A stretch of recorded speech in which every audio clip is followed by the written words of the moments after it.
අපිට කියන්නකො බලන්න 9000 විදුලි බිල 6000 කරනවා කිව්වද නැද්ද? 3000 විදුලි බිල 2000 කරනවා කිව්වේ නැද්ද? කවුද කිව්වේ? අනුර කුමාර දිසානායක ජනාධිපතිවරයා නොවේද?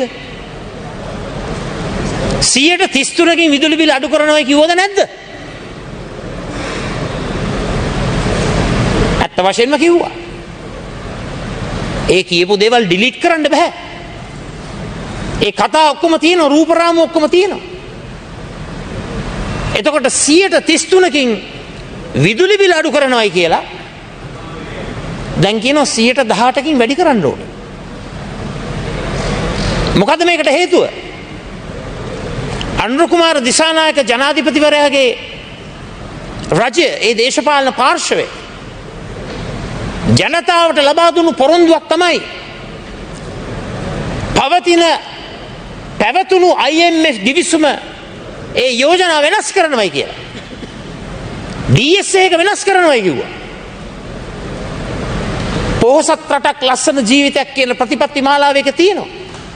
අපි කියන දෙයක් නෙවෙයි. ඔබතුමන්ලාව මුද්‍රණය කළා ජනතාවට ලබා දුන්නු දේ. ඒතර ඒක කරන්නේ නැතුව ඒ තිබුණු ගිවිසුමම ඉදිරියට ක්‍රියාත්මක කිරීම තුළ ඔබ යටත් වෙනවා IMF කොන්දේසිවල. දැන් IMF එක කියනවා විස්තීර්ණ ණය පහසුකම් වල ඊළඟ වාරිකය දෙන්න මේ cost recovery pricing එකට යන්නේ නැත්තම්. අපි කියන තරකෙ මෙන්න මේකයි. විදුලි පාරිභෝගිකයින් ඉන්නවා 61 ලක්ෂයක්. අපිත් කියනවා cost recovery pricing ක්‍රමවේදය ක්‍රියාත්මක කිරීම වැදගත්. පැවැත්ම උදෙසා. හැබැයි ඒකක 30 දක්වා මේ රටේ ලක්ෂ 15ක් ඉන්නවා.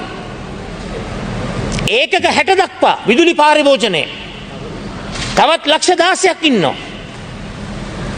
ඒකක 90 දක්වා තවත් ලක්ෂ 16ක් ඉන්නවා.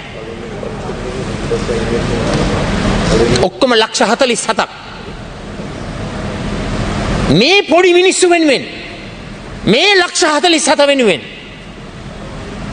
ඒ cost recovery ක්‍රමවේදයට ඇතුළත් කරන්නට ඕන යම්කිසි සහනාධාරයක්, ඉලක්කගත සහනාධාරයක් මේ ජන සමාජයේ අසරණම කොට්ටාසය ලක්ෂ 47 පාරිභෝගිකයින් ඒකක 90 දක්වා ඒ පාරිභෝජනයේ නියැලෙන මේ රටේ ප්‍රජාව. ඉතින් කවුද බොරු කියන්නේ, කවුද ඇත්ත කතා කරන්නේ කියන එක ඔබම දන්නවා. 9000 බිල 6000 කරනවයි කියලා, 3000 බිල 2000 කරනවයි කියලා, 133කින් විදුලි බිල අඩු කරනවයි කියලා. දැන් 18කින් වැඩි කරන්නේ සත්‍ය රජ කරවන්නද බොරුව රජ කරවන්නද? ඒකට උත්තරයක් අවශ්‍යයි.